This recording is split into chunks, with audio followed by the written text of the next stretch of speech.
Es hora de una nueva convención internacional.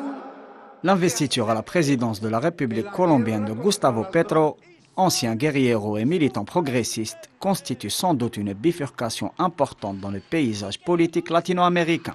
La cérémonie, qui a vu une importante affluence populaire à Bogota, a également vu la présence du représentant du président algérien Abdelmadjid Tebboune en la personne du président de l'Assemblée populaire nationale algérienne, Brahim Bourali. L'attachement historique d'Alger au renforcement des liens entre le continent africain et l'Amérique latine demeure entier. Et cette volonté est partagée par le nouveau président colombien, qui ne cache pas son admiration pour, je cite, le grand peuple algérien, ainsi que sa volonté de s'engager résolument vers un horizon d'intégration sud-sud.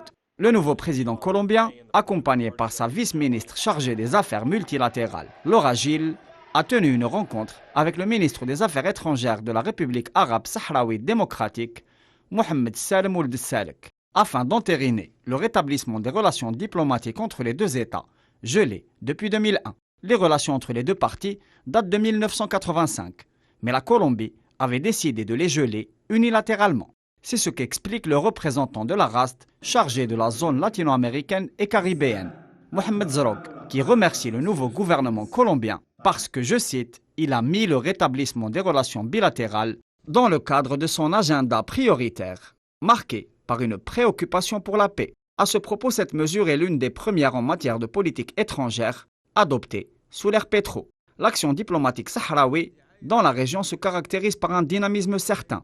Elle bénéficie également du soutien de mouvements sociaux et d'organisations politiques progressistes, ainsi que de regroupements militants activant de Mexico à Santiago.